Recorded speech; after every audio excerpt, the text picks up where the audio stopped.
Hello folks, I know there are plenty of you out there aspiring to be someday recognized as respected creationists. Huh? Respected creationists? Say what? Respected creationists!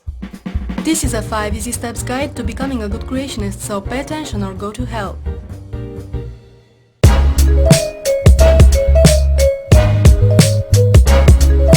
And evolution is still called a theory. Why? Because it is not a fact. It is only a theory, and it remains a theory. You must repeat this over and over again. You see, in common language the word theory is associated with opinion or speculation. And it really doesn't matter that evolution is a scientific theory, and in science the word theory has a very different meaning. It refers to a well-substantiated explanation supported by facts gathered over time, facts that have been repeatedly confirmed through observation and experiment. But if you are a good creationist, this should not concern you, since your target are the simple-minded.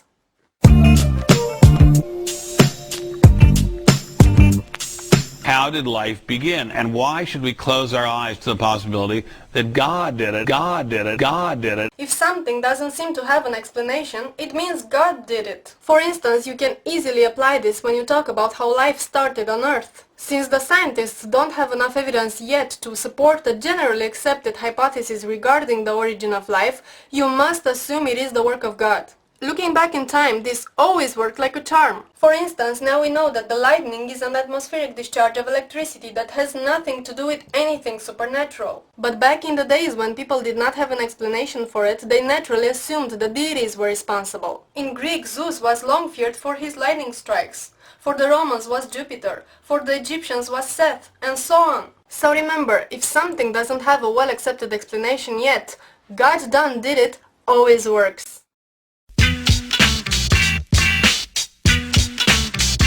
If something appears to be designed, you can safely assume there is a designer, and that designer is God. Well, of course, if we look at a snowflake, our human brain will probably perceive it as being designed. Observing it under microscope, we can even see it as beautiful. Every snowflake is unique, there cannot be two of them alike, and the individual ice crystals often have a hexagonal symmetry. But of course we don't believe there is anything supernatural behind the creation of snowflakes, because it is common knowledge that the snow is a natural phenomenon of precipitation. It's just water vapor in the atmosphere that freezes, and tiny ice crystals are formed that gather around the nucleus until they get heavy enough to fall, and then they drop out of the clouds in the form of snowflakes. Snowflakes that to our eyes may appear to be designed, but it's just nature working. Don't think too much about this. Well, I look at my face. I got nice designed teeth. They're symmetrical. Good design, I think. I think it's a good design. Just leave it to that.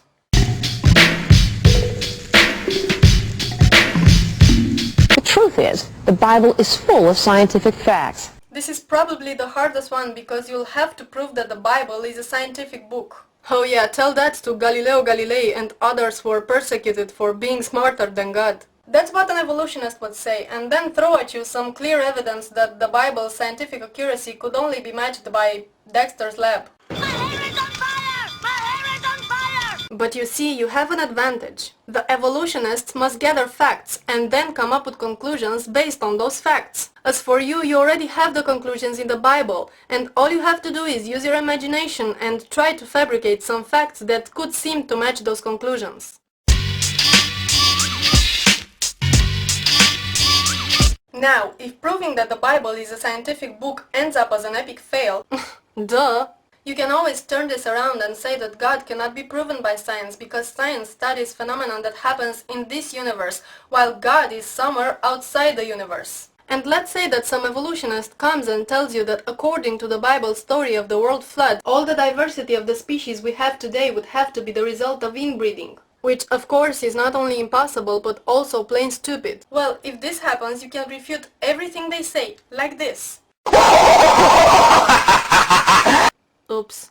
Sorry, wrong clip. So you can refute everything they say, like this. So, all the science and whatever gibberish you wanna spout at me, all the science, whatever gibberish you want. So now that we have all this covered, I will also tell you what you must not do in order to be a good creationist. 1. You must not be able to actually explain what evolution is. 2. You must not be able to exemplify a line of evidence for evolution. 3. You must not be able to give one single example of observed speciation. 4. You must not be able to define the second law of thermodynamics and explain its relevance to the process of natural selection. And of course, 5. You must not allow yourself to think otherwise but circular. Because if you do all that, sadly, you will not be able to be a good creationist anymore. Theory of evolution, which was proposed by, what's his name again? Darwin.